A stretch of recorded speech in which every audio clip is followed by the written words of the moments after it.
നമസ്കാരം. ഏവർക്കും ശ്രേഷ്ഠ ലേണിംഗിലേക്ക് സ്വാഗതം. ഈ ക്ലാസ്സിലൂടെ നമ്മൾ പഠിക്കുന്നത് PSC മുൻവർഷങ്ങളിൽ ചോദിച്ചിട്ടുള്ള ചോദ്യങ്ങളും അവയുടെ റിലേറ്റഡ് ഫാക്ട്സുമാണ്. ഇനി മറ്റു ജില്ലകളിലേക്ക് LDC പരീക്ഷയ്ക്ക് വേണ്ടി തയ്യാറെടുക്കുന്നവർ പരമാവധി പ്രീവിയസ് ഇയർ ക്വസ്റ്റ്യൻ പേപ്പർ ചെയ്ത് പഠിക്കാൻ ശ്രമിക്കുക. ക്വസ്റ്റ്യനും ആൻസറും എന്ന രീതിയിലല്ല, പരമാവധി അതിന്റെ അനുബന്ധ വിവരങ്ങൾ കൂടി പഠിക്കാൻ ശ്രമിക്കുക. കഴിഞ്ഞ LDC പരീക്ഷയ്ക്ക്, അതായത് തിരുവനന്തപുരം ജില്ലയുടെ LDC പരീക്ഷയുടെ ക്വസ്റ്റ്യൻ പേപ്പർ എല്ലാവരും കണ്ടു കാണും. അതിൽ കൂടുതൽ ക്വസ്റ്റ്യൻസും സ്റ്റേറ്റ്മെന്റ് രൂപത്തിലുള്ളതായിരുന്നു. അതുകൊണ്ട് തന്നെ ആഴത്തിൽ പഠിച്ചെങ്കിൽ മാത്രമേ ഈ സ്റ്റേറ്റ്മെന്റ് രൂപത്തിലുള്ള ക്വസ്റ്റ്യനുകൾക്ക് ആൻസർ എഴുതാൻ സാധിക്കത്തുള്ളൂ. അതുകൊണ്ട് പ്രീവിയസ് ഇയർ ക്വസ്റ്റ്യൻ പേപ്പർ പഠിക്കുമ്പോഴേ അതിന്റെ അനുബന്ധ വിവരങ്ങൾ കൂടി പഠിച്ചു വേണം പോകാനും. അപ്പോൾ നമുക്ക് ക്ലാസ്സിലേക്ക് പോകാം. ആദ്യത്തെ ക്വസ്റ്റ്യൻ നോക്കാം. 18 വയസ്സിൽ താഴെയുള്ള കുട്ടികൾക്ക് മാരക രോഗങ്ങൾക്കായി സൗജന്യ ചികിത്സ നൽകുന്ന കേരള സർക്കാർ പദ്ധതി ഏത്? ആൻസർ ഓപ്ഷൻ ഡി ആണ്, താലോലം. അപ്പോൾ 18 വയസ്സിൽ താഴെയുള്ള കുട്ടികൾക്ക് മാരക രോഗങ്ങൾക്കായി സൗജന്യ ചികിത്സ നൽകുന്ന കേരള സർക്കാരിന്റെ പദ്ധതിയാണേത്? താലോലം. താലോലം പദ്ധതി പ്രകാരം പ്രാഥമിക ധനസഹായം എന്ന് പറയുന്നത് 50,000 രൂപയാണ്. അപ്പോൾ പ്രാഥമിക ധനസഹായം എത്രയാണ്? 50,000 രൂപയാണ്. താലോലം പദ്ധതി പ്രകാരം പ്രാഥമിക ധനസഹായം നൽകുന്നത് എത്രയാണ്? 50,000 രൂപയാണ്. അടുത്ത പദ്ധതിയാണ് വയോമധുരം. എന്താണ് വയോമധുരം പദ്ധതി? 60 വയസ്സിന് മുകളിൽ പ്രായമുള്ള BPL വിഭാഗത്തിൽപ്പെട്ട പ്രമേഹ രോഗികൾക്ക് സൗജന്യമായി ഗ്ലൂക്കോമീറ്റർ നൽകുന്ന പദ്ധതിയാണ് ഏത്? വയോമധുരം പദ്ധതി. ഗ്ലൂക്കോമീറ്റർ നൽകുന്ന സാമൂഹ്യനീതി വകുപ്പിന്റെ ഒരു പദ്ധതിയാണേത്? വയോമധുരം പദ്ധതി. അപ്പോൾ എന്താണ് വയോമധുരം പദ്ധതി? ഇത് നടപ്പിലാക്കുന്നത് സാമൂഹ്യനീതി വകുപ്പാണ്. 60 വയസ്സിന് മുകളിൽ പ്രായമുള്ള BPL വിഭാഗത്തിൽപ്പെട്ട പ്രമേഹ രോഗികൾക്ക് സൗജന്യമായി ഗ്ലൂക്കോമീറ്റർ നൽകുന്ന സാമൂഹ്യനീതി വകുപ്പിന്റെ പദ്ധതിയാണ് ഏത്? വയോമധുരം. അടുത്ത പദ്ധതിയാണ് സുഹൃതം. എന്താണ് സുഹൃതം എന്ന പദ്ധതി നോക്കാം. കേരള സർക്കാരിന്റെ സൗജന്യ ക്യാൻസർ ചികിത്സാ പദ്ധതിയാണ് സുഹൃതം. അപ്പോൾ എന്താണ് സുഹൃതം? കേരള സർക്കാരിന്റെ സൗജന്യ ക്യാൻസർ ചികിത്സാ പദ്ധതിയാണേത്? സുഹൃതം. സുഹൃതം പദ്ധതിയുടെ ബ്രാൻഡ് അംബാസിഡർ ആരാണ്?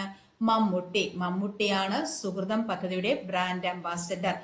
കേരള സർക്കാരിന്റെ സൗജന്യ ക്യാൻസർ ചികിത്സാ പദ്ധതി ഏത്? സുഹൃതം. അടുത്ത പദ്ധതിയാണ് മിഠായി. എന്താണ് മിഠായി എന്ന പദ്ധതി? ടൈപ്പ് 1 പ്രമേഹം ബാധിച്ച കുട്ടികൾക്ക് വേണ്ടി കേരള സാമൂഹിക സുരക്ഷാ മിഷനും ആരോഗ്യ വകുപ്പും ചേർന്ന് നടപ്പിലാക്കുന്ന പദ്ധതിയാണ് മിഠായി. അപ്പോൾ മിഠായി എന്ന പദ്ധതി നടപ്പിലാക്കുന്നത് കേരള സാമൂഹിക സുരക്ഷാ മിഷനും ആരോഗ്യ വകുപ്പും ചേർന്നാണ്. ടൈപ്പ് 1 പ്രമേഹം ബാധിച്ച കുട്ടികൾക്ക് വേണ്ടിയിട്ടാണ് കേരള സാമൂഹിക സുരക്ഷാ മിഷനും ആരോഗ്യ വകുപ്പും ചേർന്ന് നടപ്പിലാക്കുന്ന പദ്ധതിയാണേത്? മിഠായി. അടുത്ത പദ്ധതിയാണ് ഉഷസ്. അപ്പോൾ എന്താണ് ഉഷസ് എന്ന പദ്ധതി? കേരളത്തിലെ നഗരങ്ങളിലെ ചേരികളിൽ താമസിക്കുന്ന സാധാരണക്കാരുടെ ആരോഗ്യ സംരക്ഷണത്തിനായി ആരോഗ്യ വകുപ്പ് നടപ്പിലാക്കുന്ന പദ്ധതിയാണ് ഉഷസ്. അപ്പോൾ എന്താണ് ഉഷസ് എന്ന പദ്ധതി? കേരളത്തിലെ നഗരങ്ങളിലെ ചേരികളിൽ താമസിക്കുന്ന സാധാരണക്കാരുടെ ആരോഗ്യ സംരക്ഷണത്തിനായി ആരോഗ്യ വകുപ്പ് നടപ്പിലാക്കുന്ന പദ്ധതിയാണ് ഏത്? ഉഷസ്. അടുത്തതാണ് സമാശ്വാസം. എന്താണ് സമാശ്വാസം എന്ന് നോക്കാം. മാസത്തിൽ ഒരു തവണയെങ്കിലും ഡയാലിസിസിന് വിധേയരാകുന്ന BPL വിഭാഗത്തിൽപ്പെടുന്ന രോഗികൾക്ക് പ്രതിമാസം 1,100 രൂപ ധനസഹായം അനുവദിക്കുന്ന പദ്ധതിയാണ് സമാശ്വാസം. അപ്പോൾ എന്താണ് സമാശ്വാസം എന്ന പദ്ധതി? മാസത്തിൽ ഒരു തവണയെങ്കിലും ഡയാലിസിസിന് വിധേയരാകുന്ന BPL വിഭാഗത്തിൽപ്പെടുന്ന രോഗികൾക്ക് പ്രതിമാസം 1,100 രൂപ ധനസഹായം അനുവദിക്കുന്ന പദ്ധതിയാണ് സമാശ്വാസം പദ്ധതി. അടുത്തതാണ് ശ്രുതി തരംഗം. എന്താണ് ശ്രുതി തരംഗം പദ്ധതി? ബധിരരായ കുട്ടികളുടെ കോക്ലിയ മാറ്റിവെക്കൽ ശസ്ത്രക്രിയയ്ക്ക് ധനസഹായം നൽകുന്ന കേരള സർക്കാരിന്റെ പദ്ധതിയാണേത്? ശ്രുതി തരംഗം. അപ്പോൾ ശ്രുതി തരംഗം പദ്ധതി കേരള സർക്കാരിന്റെ പദ്ധതിയാണ്. ബധിരരായ കുട്ടികളുടെ കോക്ലിയ മാറ്റിവെക്കൽ ശസ്ത്രക്രിയയ്ക്ക് ധനസഹായം നൽകുന്ന കേരള സർക്കാരിന്റെ പദ്ധതിയാണേത്? ശ്രുതി തരംഗം. അടുത്തതാണ് ബാലമുകുളം പദ്ധതി. സ്കൂൾ കുട്ടികൾക്ക് വേണ്ടി സംസ്ഥാന ആയുർവേദ വകുപ്പ് നടപ്പിലാക്കിയ ആരോഗ്യ പദ്ധതിയാണ് ബാലമുകുളം. അപ്പോൾ ബാലമുകുളം പദ്ധതി നടപ്പിലാക്കുന്നത് ആരാണ്? സംസ്ഥാന ആയുർവേദ വകുപ്പാണ് എന്ത് നടപ്പിലാക്കുന്നത്? ബാലമുകുളം പദ്ധതി. സ്കൂൾ കുട്ടികൾക്ക് വേണ്ടി സംസ്ഥാന ആയുർവേദ വകുപ്പ് നടപ്പിലാക്കിയ ആരോഗ്യ പദ്ധതിയാണേത്? ബാലമുകുളം. അടുത്താണ് കാരുണ്യ. ഹൃദ്രോഗം, വൃക്കരോഗം, ഹീമോഫീലിയ എന്നീ രോഗങ്ങൾ ബാധിച്ച് സാമ്പത്തികമായി പിന്നോക്കം നിൽക്കുന്നവർക്കുള്ള ചികിത്സാ പദ്ധതിയാണ് കാരുണ്യ. അപ്പോൾ എന്താണ് കാരുണ്യ എന്ന പദ്ധതി? ഹൃദ്രോഗം, വൃക്കരോഗം, ഹീമോഫീലിയ എന്നീ രോഗങ്ങൾ ബാധിച്ച് സാമ്പത്തികമായി പിന്നോക്കം നിൽക്കുന്നവർക്കുള്ള ചികിത്സാ പദ്ധതിയാണ് കാരുണ്യ. അടുത്ത സ്നേഹയാനം. അംഗപരിമിതരുടെ അമ്മമാർക്ക് ഇലക്ട്രിക് ഓട്ടോറിക്ഷ നൽകുന്ന പദ്ധതിയാണേത്? സ്നേഹയാനം. അംഗപരിമിതരുടെ അമ്മമാർക്ക് ഇലക്ട്രിക് ഓട്ടോറിക്ഷ നൽകുന്ന പദ്ധതി ഏതു പേരിലാണ് അറിയപ്പെടുന്നത്? സ്നേഹയാനം. അടുത്തത് ആരോഗ്യ കിരണം പദ്ധതി. എന്താണ് ആരോഗ്യ കിരണം പദ്ധതി?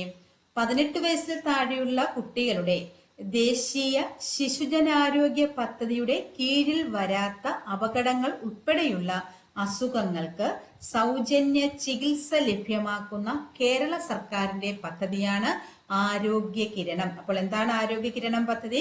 കേരള സർക്കാരിന്റെ ഒരു പദ്ധതിയാണ്. 18 വയസ്സിൽ താഴെയുള്ള കുട്ടികളുടെ ദേശീയ ശിശുജനാരോഗ്യ പദ്ധതിയുടെ കീഴിൽ വരാത്ത അപകടങ്ങൾ ഉൾപ്പെടെയുള്ള അസുഖങ്ങൾക്ക് സൗജന്യ ചികിത്സ ലഭ്യമാക്കുന്ന കേരള സർക്കാരിന്റെ പദ്ധതിയാണേത്? ആരോഗ്യ കിരണം. അടുത്തതാണ് ആശ്വാസ കിരണം പദ്ധതി. എന്താണ് ആശ്വാസ കിരണം പദ്ധതി? ശയ്യാവലംബരായ രോഗികളെ പരിചരിക്കുന്നവർക്കായി കേരള സർക്കാർ ആരംഭിച്ച ധനസഹായ പദ്ധതിയാണ് ഏത്? ആശ്വാസ കിരണം. എന്താണ് ആശ്വാസ കിരണം പദ്ധതി? ശയ്യാവലംബരായ രോഗികളെ പരിചരിക്കുന്നവർക്കായി കേരള സർക്കാർ ആരംഭിച്ച ധനസഹായ പദ്ധതിയാണേത്? ആശ്വാസ കിരണം പദ്ധതി. അപ്പോൾ നമ്മൾ ഏതൊക്കെ ആരോഗ്യ പദ്ധതികളാണ് പഠിച്ചത്? വയോമധുരം, സുഹൃതം, മിഠായി, ഉഷസ്, സമാശ്വാസം, ശ്രുതിതരംഗം, ബാലമുകുളം, സ്നേഹയാനം, കാരുണ്യ, ആരോഗ്യ കിരണം, ആശ്വാസ കിരണം. ഇതൊക്കെ നന്നായിട്ട് പഠിച്ചിരിക്കണം. അടുത്ത ക്വസ്റ്റ്യനിലേക്ക് പോകാം. ജൂൺ മുതൽ നവംബർ വരെ കൃഷി ചെയ്യുന്ന കാർഷിക കാലം ഏത്? ആൻസർ ഓപ്ഷൻ എ ആണ്, ഖാരിഫ്. ഇന്ത്യയിൽ പ്രധാനമായിട്ടും 3 കാർഷിക കാലങ്ങളാണ് ഉള്ളത്. ഇന്ത്യയിൽ പ്രധാനമായിട്ടും 3 പ്രധാന കാർഷിക കാലങ്ങളാണുള്ളത്. ഖാരിഫ്, റാബി, സൈദ്. മൺസൂണിന്റെ ആരംഭത്തോടെ കൃഷി ഇറക്കി മൺസൂണിന്റെ അവസാനത്തോടെ വിളവെടുക്കുന്ന കാലമാണിത് ഖാരിഫ്. അപ്പോൾ മൺസൂണിന്റെ ആരംഭം എന്ന് പറയുമ്പോൾ ജൂൺ ആണ്. മൺസൂണിന്റെ അവസാനം എന്ന് പറയുമ്പോൾ നവംബർ മധ്യമാണ്. അപ്പോൾ ജൂണിൽ കൃഷി ഇറക്കുകയും നവംബറിൽ കൃഷി വിളവെടുക്കുകയും ചെയ്യുന്ന കാലമാണിത് ഖാരിഫ്. ജൂൺ മുതൽ നവംബർ വരെ കൃഷി ചെയ്യുന്ന കാർഷിക കാലം ഏതാണെന്ന് ചോദിച്ചാൽ അത് ഖാരിഫ് ആണ്.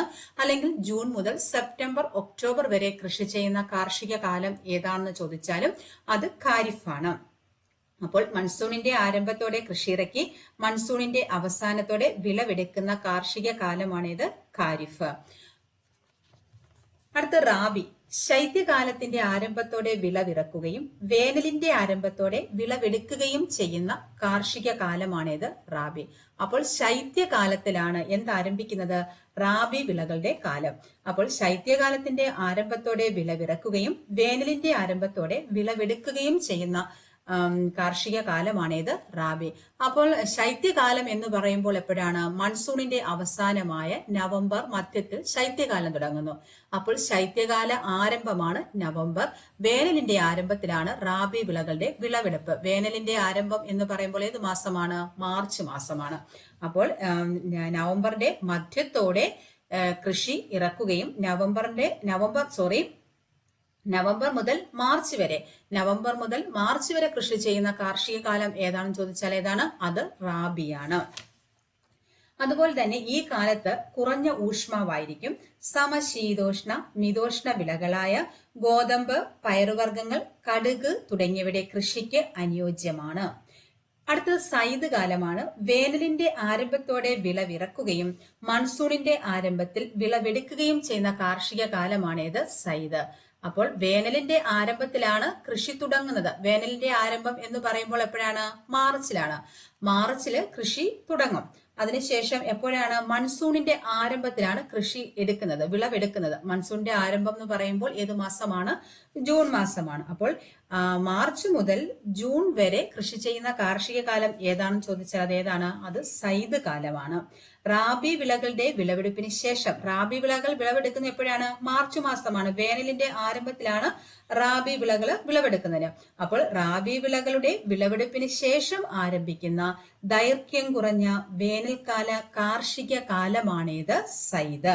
സൈദിന്റെ പ്രധാന വിളകൾ ഏതൊക്കെയാണ്? സൈദ് വിളകൾ പ്രധാനമായിട്ടും തണ്ണിമത്തൻ, വെള്ളരി, പച്ചക്കറികൾ, കാലിത്തീറ്റകൾ, ഇവയൊക്കെ എന്തിന് ഉദാഹരണങ്ങളാണ്?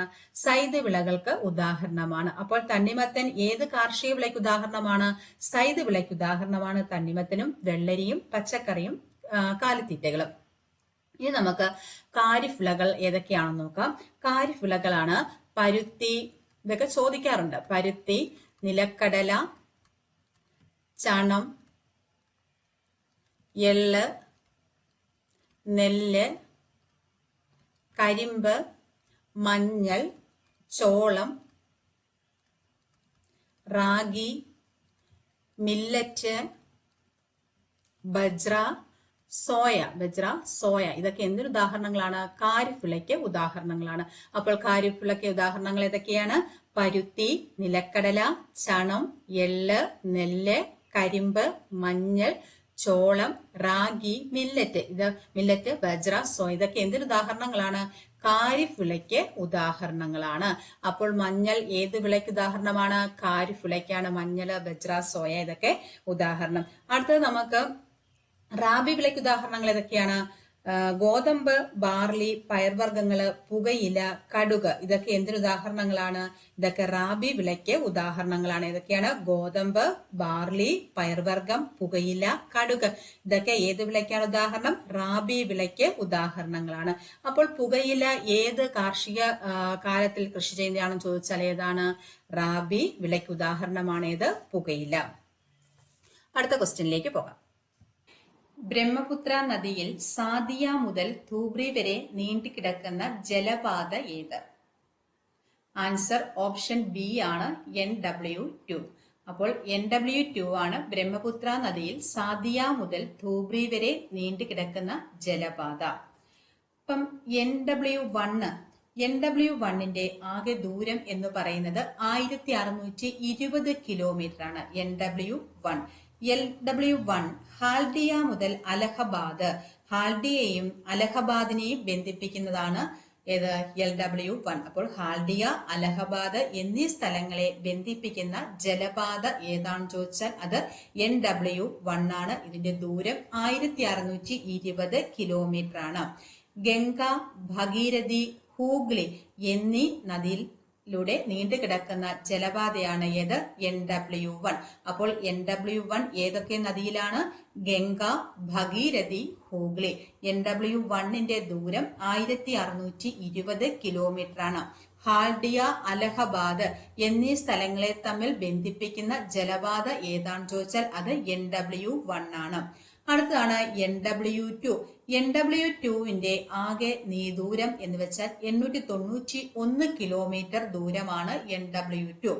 NW2 ബ്രഹ്മപുത്ര നദിയിലാണ്. സാദിയ മുതൽ ധൂബ്രി വരെ നീണ്ടുകിടക്കുന്ന ജലപാതയാണ് ഏത്? NW2. NW2 ജലപാത ബ്രഹ്മപുത്ര നദിയിലാണ്. സാദിയ മുതൽ ധൂബ്രി വരെ നീണ്ടുകിടക്കുന്ന ജലപാതയാണ്. അടുത്തതാണ് NW3. NW3യുടെ ദൂരം 365 കിലോമീറ്റർ ദൂരമാണ് NW3. കൊല്ലം, കോഴിക്കോടിനെയും തമ്മിൽ ബന്ധിപ്പിക്കുന്ന ജലപാതയാണ് ഏത്? NW3. കൊല്ലം മുതൽ കോഴിക്കോട് വരെ നീണ്ടുകിടക്കുന്ന ജലപാതയാണ് ഏത്? NW3. അപ്പോൾ കൊല്ലത്തിനെയും കോഴിക്കോടിനെയും തമ്മിൽ ബന്ധിപ്പിക്കുന്ന ജലപാത ഏതാണെന്ന് ചോദിച്ചാൽ ഏതാണ്? NW3 ആണ്. അതിന്റെ ദൂരം എത്രയാണ്? 365 കിലോമീറ്റർ ആണ്. വെസ്റ്റ് കോസ്റ്റ്, ചമ്പക്കര, ഉദ്യോഗമണ്ഡൽ എന്നീ കനാലുകളിൽ നീണ്ടുകിടക്കുന്ന ജലപാതയാണ് ഏത്? NW3. അപ്പോൾ വെസ്റ്റ് കോസ്റ്റ്, ചമ്പക്കര, ഉദ്യോഗമണ്ഡൽ കനാലുകൾ നീണ്ടു കിടക്കുന്ന ജലപാത ഏതാണെന്ന് ചോദിച്ചാൽ ഏതാണ്? അത് NW3 ആണ്. കൊല്ലത്തെയും കോഴിക്കോടിനെയും തമ്മിൽ ബന്ധിപ്പിക്കുന്ന ജലപാത ഏതാണെന്ന് ചോദിച്ചാലും അത് NW3 ആണ്. ഇതിന്റെ ദൂരം എത്രയാണ്? 365 കിലോമീറ്റർ ആണ്. അടുത്തത് NW4. NW4ന്റെ ദൂരം 1078 കിലോമീറ്റർ. കൃഷ്ണ ഗോദാവരി നദികളെ ബന്ധിപ്പിച്ച് NW4ന്റെ നീളം 1078 നിന്നും 2890 കിലോമീറ്റർ ആക്കിയിട്ടുണ്ട്. അപ്പോൾ NW4ന്റെ നീളം ഗോദാവരി, കൃഷ്ണ നദികളെ തമ്മിൽ ബന്ധിപ്പിച്ചുകൊണ്ട് 2890 കിലോമീറ്റർ ആക്കിയിട്ടുണ്ട്. എത്രയാണ്? 2890 കിലോമീറ്റർ. 1078 നിന്നും 2890 കിലോമീറ്റർ ആക്കി മാറ്റിയിട്ടുണ്ട്. അപ്പോൾ കാക്കിനാട ടു പുതുച്ചേരിയാണ് ബന്ധിപ്പിക്കുന്ന സ്ഥലങ്ങൾ ഏതാണ്? കാക്കിനാട മുതൽ പുതുച്ചേരി വരെയാണ് NW4 ബന്ധിപ്പിക്കുന്നത്. ഗോദാവരി, കൃഷ്ണ എന്നീ നദികളിലൂടെ കടന്നു പോകുന്ന ജലപാതയാണ് NW4. ആകെ ദൂരം എന്ന് പറയുന്നത് 2890 കിലോമീറ്റർ ആണ്. അടുത്ത NW5. NW5ന്റെ ദൂരം 623 കിലോമീറ്റർ ആണ്. അപ്പോൾ NW5ന്റെ ദൂരം എത്രയാണ്? 623 കിലോമീറ്റർ ആണ്. താൽച്ചർ, ധാംറ എന്നീ സ്ഥലങ്ങളെ തമ്മിൽ ബന്ധിപ്പിക്കുന്നു. അപ്പോൾ താൽച്ചർ, ധാംറ എന്നീ സ്ഥലങ്ങളെ തമ്മിൽ ബന്ധിപ്പിക്കുന്ന ദേശീയ ജലപാത ഏതാണെന്ന് ചോദിച്ചാൽ ഏതാണ്? അത് NW5 ആണ്. ബ്രാഹ്മണി, മഹാനദി എന്നിവയിലൂടെയാണ് ഈ ജലപാത കടന്നു പോകുന്നത്. ഏതൊക്കെ നദിയാണ്? ബ്രാഹ്മണി, മഹാനദി. അപ്പോൾ ബ്രാഹ്മണി, മഹാനദി എന്നീ നദികളിലൂടെ നീണ്ടു കിടക്കുന്ന ജലപാത ഏതാണെന്ന് ചോദിച്ചാൽ ഏതാണ്? NW5. അപ്പോൾ മഹാനദിയിലൂടെ പോകുന്ന ജലപാത ഏതാണ്? NW5 ആണ്. അപ്പോൾ ദേശീയ ജലപാതകളിൽ ആദ്യത്തെ ജലപാത ഏതാണ്? NW1 ആണ്. ദേശീയ ജലപാതകളിൽ ആദ്യത്തെ ജലപാതയാണ് NW1. West coast, Champakkara, Udyogamandal എന്നീ കനാലുകൾ വഴി ബന്ധിപ്പിച്ചിരിക്കുന്ന ജലപാത ഏതാണെന്ന് ചോദിച്ചാൽ ഏതാണ്? NW3 ആണ്. കേരളത്തിലെ ഏറ്റവും നീളം കൂടിയ ജലപാത ഏതാണെന്ന് ചോദിച്ചാൽ അതും NW3 ആണ്. അപ്പോൾ കേരളത്തിലെ ഏറ്റവും നീളം കൂടിയ ദേശീയ ജലപാത ഏതാണ്? NW3 ആണ്. ഈസ്റ്റ് കോസ്റ്റ് കനാൽ എന്നറിയപ്പെടുന്ന ദേശീയ ജലപാതയാണ് NW5. അപ്പോൾ ഈസ്റ്റ് കോസ്റ്റ് കനാൽ എന്നറിയപ്പെടുന്ന ദേശീയപാത ഏതാണ്? ദേശീയ ജലപാത ഏതാണ്? ദേശീയ ജലപാത 5 ആണ്. ഈസ്റ്റ് കോസ്റ്റ് കനാൽ എന്നറിയപ്പെടുന്നത് ദേശീയ ജലപാത 5 ആണ്. വെസ്റ്റ് കോസ്റ്റ് കനാൽ എന്നറിയപ്പെടുന്നത് ദേശീയ ജലപാത 3 ആണ്. ദേശീയ ജലപാത 3 ആണ് വെസ്റ്റ് കോസ്റ്റ് കനാൽ എന്നറിയപ്പെടുന്നത്. ഈസ്റ്റ് കോസ്റ്റ് കനാൽ എന്നറിയപ്പെടുന്നത് ദേശീയ ജലപാത 5 ആണ്. വെസ്റ്റ് കോസ്റ്റ് കനാൽ എന്നറിയപ്പെടുന്നത് ദേശീയ ജലപാത 3 ആണ്. അപ്പോൾ NW1 1620 കിലോമീറ്റർ ആണ്. ബന്ധിപ്പിക്കുന്ന സ്ഥലങ്ങൾ ഏതൊക്കെയാണ്? ഹാൽഡിയ ടു അലഹബാദ് നദി, ഗംഗ, ഭഗീരഥി, ഹൂഗ്ലി. NW2 891 കിലോമീറ്റർ ആണ് ദൂരം. സാദിയ ടു ധൂബ്രിയാണ്. നദി ഏതാണ്? ബ്രഹ്മപുത്ര നദി. NW3 365 കിലോമീറ്റർ ആണ്. Kollam to Kozhikode, west coast, Champakkara, Udyogamandal എന്നീ കനാലുകൾ ബന്ധിപ്പിച്ചിരിക്കുന്ന ജലപാതയാണ് ഇത് NW3. കേരളത്തിലെ ഏറ്റവും നീളം കൂടിയ ജലപാത ഏതാണെന്ന് ചോദിച്ചാൽ അത് ഏതാണ്? NW3 ആണ്. ഈസ്റ്റ് കോസ്റ്റ് കനാൽ എന്നറിയപ്പെടുന്ന ദേശീയ ജലപാത 5 ആണ്. വെസ്റ്റ് കോസ്റ്റ് കനാൽ എന്നറിയപ്പെടുന്ന ജലപാത ഏതാണ്? ദേശീയ ജലപാത 3 ആണ്. NW4 2890 കിലോമീറ്റർ ആണ് NW4ന്റെ ദൂരം. കാക്കിനാട ടു പുതുച്ചേരിയാണ് ബന്ധിപ്പിക്കുന്ന സ്ഥലങ്ങൾ. നദി ഗോദാവരി, കൃഷ്ണ. NW5ന്റെ ആകെ ദൂരം 623 കിലോമീറ്റർ ആണ്. ബന്ധിപ്പിക്കുന്ന സ്ഥലങ്ങൾ ഏതൊക്കെയാണ്? താൽച്ചർ, ധാംറ, നദി, ബ്രാഹ്മണി, മഹാനദി. അടുത്ത ക്വസ്റ്റിലേക്ക് പോകാം. ഇന്ത്യൻ സമ്പദ് വ്യവസ്ഥയുടെ നട്ടെല്ല് എന്നറിയപ്പെടുന്ന പ്രദേശം ഏത്? ആൻസർ ഓപ്ഷൻ ബി ആണ്, ഉത്തര മഹാസമതലം. അപ്പോൾ ഇന്ത്യൻ സമ്പദ് വ്യവസ്ഥയുടെ നട്ടെല്ല് എന്നറിയപ്പെടുന്ന പ്രദേശം ഏതാണ്? ഉത്തര മഹാസമതലമാണ്. ഹിമാലയൻ നദികളും അവയുടെ പോഷക നദികളും വഹിച്ചുകൊണ്ടുവരുന്ന അവസാദങ്ങൾ നിക്ഷേപിച്ച് ഹിമാലയത്തിന്റെ തെക്കു ഭാഗത്ത് രൂപം കൊണ്ട സമതല പ്രദേശമാണേത്? ഉത്തര മഹാസമതലം. അപ്പോൾ ഉത്തര മഹാസമതലം സ്ഥിതി ചെയ്യുന്നത് ഹിമാലയത്തിന്റെ തെക്കു ഭാഗത്താണ്. ഹിമാലയത്തിന്റെ തെക്കു ഭാഗത്ത് രൂപം കൊണ്ട സമതല പ്രദേശമാണ് ഏത്? ഉത്തര മഹാസമതലം. സിന്ധു ഗംഗ ബ്രഹ്മപുത്ര സമതലം എന്നും അറിയപ്പെടുന്നു. അപ്പോൾ സിന്ധു ഗംഗ ബ്രഹ്മപുത്ര സമതലം എന്നും അറിയപ്പെടുന്നത് ഏതാണ്?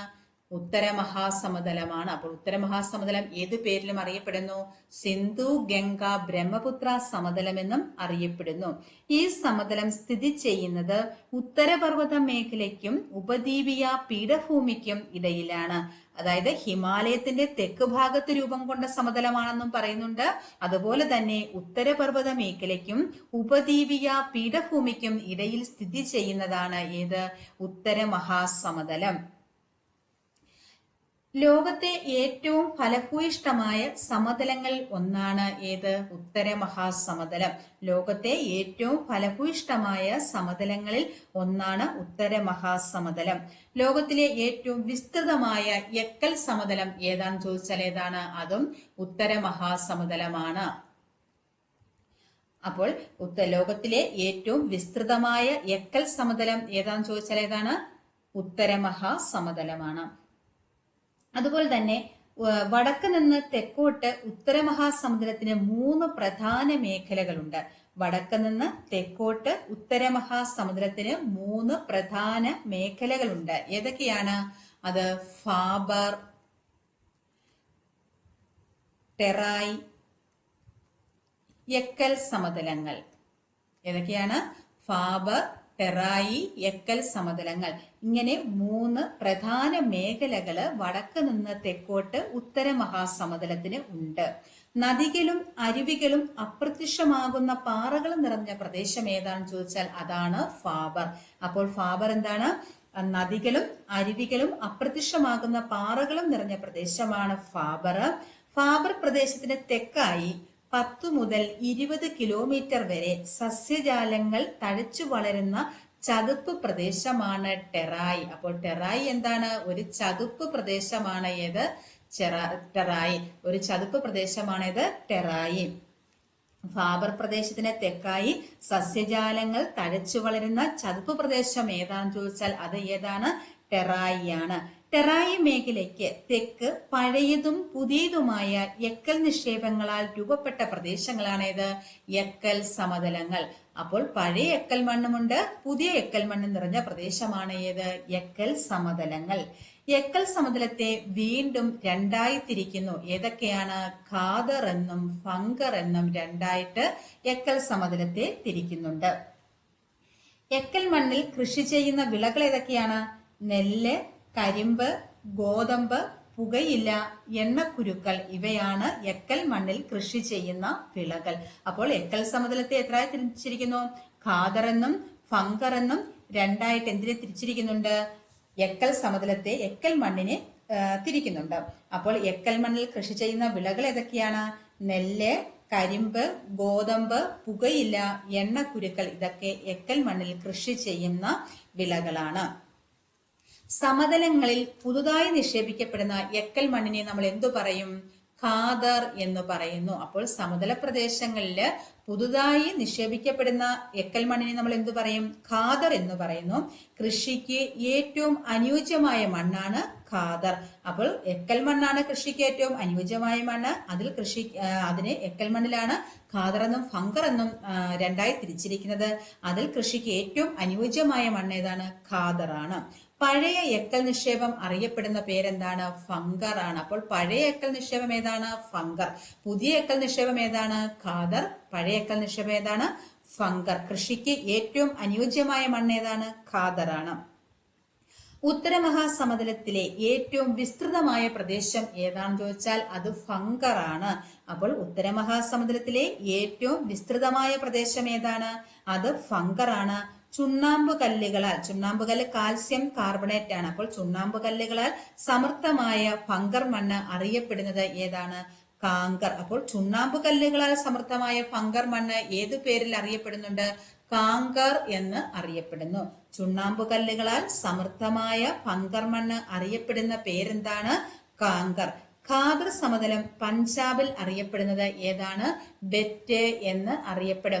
ഖാദർ സമതലം പഞ്ചാബിൽ ഏത് പേരിൽ അറിയപ്പെടുന്നു? ബെറ്റ് എന്നാണ് ഖാദർ അറിയപ്പെടുന്നത്. അപ്പോൾ ഖാദർ പഞ്ചാബിൽ അറിയപ്പെടുന്ന പേരെന്താണ്? ബെറ്റ്. ഇന്ത്യയിലെ ഏറ്റവും വലിയ കാർഷിക ഭൂമിയാണേത്? ഉത്തര മഹാസമതലം. ഇന്ത്യൻ കൃഷിയുടെ നട്ടെല്ല് എന്നറിയപ്പെടുന്ന ഭൂവിഭാഗം ഏതാണെന്ന് ചോദിച്ചാൽ ഏതാണ്? അത് ഉത്തര മഹാസമതലമാണ്. ഇന്ത്യൻ സമ്പദ് വ്യവസ്ഥയുടെ നട്ടെല്ല് എന്നറിയപ്പെടുന്ന പ്രദേശവും ഏതാണ്? ഉത്തര മഹാസമതലമാണ്. അപ്പോൾ ഇന്ത്യൻ കൃഷിയുടെ നട്ടെല്ല് എന്നറിയപ്പെടുന്ന പ്രദേശം, ഇന്ത്യൻ സമ്പദ് വ്യവസ്ഥയുടെ നട്ടെല്ല് എന്നറിയപ്പെടുന്ന പ്രദേശവും ഏതാണ്? ഉത്തര മഹാസമതലമാണ്. ഇന്ത്യയുടെ ധാനിപുര എന്നറിയപ്പെടുന്ന ഭൂപ്രദേശം ഏതാണെന്ന് ചോദിച്ചാൽ അത് ഉത്തര മഹാസമതലമാണ്. ഇന്ത്യയുടെ ധാനിപുര എന്നറിയപ്പെടുന്ന ഭൂപ്രദേശം ഏതാണെന്ന് ചോദിച്ചാൽ ഏതാണ്? അത് ഉത്തര മഹാസമതലമാണ്. ഭാരതീയ സംസ്കാരത്തിന്റെ ഈറ്റില്ലം എന്നും അറിയപ്പെടുന്നത് ഉത്തര മഹാസമതലമാണ്.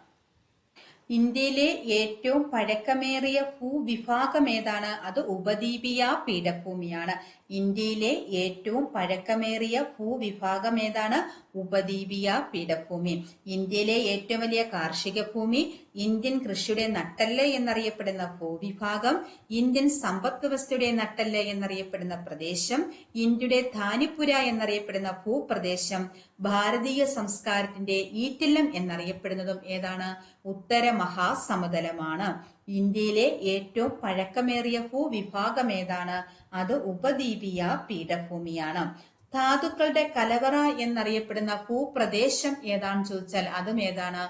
ഉപദ്വീപിയൻ പീഠഭൂമിയാണ്. അപ്പോൾ ധാതുക്കളുടെ കലവറ എന്നറിയപ്പെടുന്ന ഭൂപ്രദേശം ഏതാണ്? ഉപദ്വീപീയ പീഠഭൂമിയാണ്. ഇന്ത്യയുടെ ധാതു നിക്ഷേപ കലവറ എന്നറിയപ്പെടുന്ന പീഠഭൂമി ഏതാണ്? ഛോട്ടാ നാഗ്പൂർ പീഠഭൂമി. അപ്പോൾ ക്വസ്റ്റ്യൻ തമ്മിൽ തിരിയരുത്. ധാതുക്കളുടെ കലവറ എന്നറിയപ്പെടുന്ന ഭൂപ്രദേശമാണെങ്കിൽ അത് ഉപദ്വീപീയ പീഠഭൂമി. ധാതുക്കളുടെ കലവറ എന്നറിയപ്പെടുന്ന ഭൂപ്രദേശം ഉപദ്വീപിയൻ പീഠഭൂമിയാണ്. എന്നാൽ ഇന്ത്യയുടെ ധാതു നിക്ഷേപ കലവറ എന്നറിയപ്പെടുന്ന പീഠഭൂമി ഛോട്ടാ നാഗ്പൂർ പീഠഭൂമിയാണ്. ഇന്ത്യയുടെ ധാതു നിക്ഷേപ കലവറ എന്നറിയപ്പെടുന്ന പീഠഭൂമിയാണ് ഛോട്ടാ നാഗ്പൂർ പീഠഭൂമി. ബ്രഹ്മപുത്ര താഴ്വര എന്നീ പ്രദേശങ്ങളിലെ മണ്ണ് ചണം കൃഷിക്ക് അനുയോജ്യമാണ്. അപ്പോൾ ലോവർ ഗംഗ, ബ്രഹ്മപുത്ര താഴ്വര എന്നീ പ്രദേശങ്ങളിലെ മണ്ണ് ചണകൃഷിക്ക് ഏറ്റവും അനുയോജ്യമാണ്. ഉപദ്വീപീയ പീഠഭൂമിയുടെ തെക്കു ഭാഗത്തായി സ്ഥിതി ചെയ്യുന്ന ത്രികോണാകൃതിയിലുള്ള പീഠഭൂമിയാണ് ഡെക്കാൻ പീഠഭൂമി. അപ്പോൾ ഡെക്കാൻ പീഠഭൂമി സ്ഥിതി ചെയ്യുന്നത് എവിടെയാണ്? ഉപദ്വീപീയ പീഠഭൂമിയുടെ തെക്കു ഭാഗത്താണ്. ഉപദ്വീപീയ പീഠഭൂമിയുടെ തെക്കു ഭാഗത്ത് സ്ഥിതി ചെയ്യുന്ന പീഠഭൂമിയാണിത് ഡെക്കാൻ പീഠഭൂമി. ഈ ഡെക്കാൻ പീഠഭൂമിയുടെ ആകൃതി എന്താണ്? ത്രികോണാകൃതിയാണ് ഡെക്കാൻ പീഠഭൂമിക്ക്. ഡെക്കാൻ പീഠഭൂമിയുടെ ആകൃതി എന്താണ്? ത്രികോണാകൃതിയാണ് ഡെക്കാൻ പീഠഭൂമിക്ക്. അപ്പോൾ ത്രികോണാകൃതിയുള്ള പീഠഭൂമി ഏതാണ്? ഡെക്കാൻ പീഠഭൂമിയാണ്. ഉപദ്വീപീയ പീഠഭൂമിയുടെ തെക്കു ഭാഗത്ത് സ്ഥിതി ചെയ്യുന്ന ത്രികോണാകൃതിയിലുള്ള പീഠഭൂമിയാണ് ഏത്? ഡെക്കാൻ പീഠഭൂമി. ഇന്ത്യയിലെ ഏറ്റവും വലിയ പീഠഭൂമി ഏതാണെന്ന് ചോദിച്ചാൽ അത് ഏതാണ്? അത് ഡെക്കാൻ പീഠഭൂമിയാണ്. ഏറ്റവും വലിയ പീഠഭൂമി, ഇന്ത്യയിലെ ഏറ്റവും വലിയ പീഠഭൂമിയാണ് ഡെക്കാൻ പീഠഭൂമി. ഇന്ത്യയിലെ ഏറ്റവും വലിയ പീഠഭൂമി ഏതാണെന്ന് ചോദിച്ചാൽ ഡെക്കാൻ പീഠഭൂമിയാണ്. ഉപദ്വീപീയ പീഠഭൂമിയുടെ തെക്ക് ഭാഗത്ത് സ്ഥിതി ചെയ്യുന്ന ത്രികോണാകൃതിയുള്ള പീഠഭൂമിയാണ് ഏത്? ഡെക്കാൻ പീഠഭൂമി. അപ്പോൾ ധാതുക്കളുടെ കലവറ എന്നറിയപ്പെടുന്ന ഭൂപ്രദേശം ഏതാണ്? ഉപദ്വീപീയ പീഠഭൂമിയാണ്. എന്നാൽ ഇന്ത്യയുടെ ധാതു നിക്ഷേപ കലവറ എന്നറിയപ്പെടുന്ന പീഠഭൂമി ഏതാണ്? ഛോട്ടാ നാഗ്പൂർ പീഠഭൂമിയാണ്. സമതലങ്ങളിൽ പുതുതായി നിക്ഷേപിക്കപ്പെടുന്ന എക്കൽ മണ്ണ് ഏത് പേരിൽ അറിയപ്പെടുന്നു? ഖാദർ എന്നറിയപ്പെടുന്നു. കൃഷിക്ക് ഏറ്റവും അനുയോജ്യമായ മണ്ണ് ഏതാണ്? എക്കൽ മണ്ണാണ്. എക്കൽ മണ്ണിനെയാണ് രണ്ടായി തിരിച്ചിരിക്കുന്നത്, ഖാദർ എന്നും ഫംഗർ എന്നും. അതിൽ ഖാദർ ആണ് കൃഷിക്ക് ഏറ്റവും അനുയോജ്യമായ മണ്ണ്. പഴയ എക്കൽ നിക്ഷേപം ഏതാണ്? ഫംഗർ ആണ്. ഉത്തര മഹാസമുദ്രത്തിലെ ഏറ്റവും വിസ്തൃതമായ പ്രദേശം ഏതാണ്? ഫംഗർ. ഖാദർ സമതലം പഞ്ചാബിൽ അറിയപ്പെടുന്നത് ഏതു പേരിലാണ്? ബെറ്റ് എന്നാണ്. മറ്റൊരു ക്ലാസ്സുമായി വീണ്ടും കാണാം. Thank you.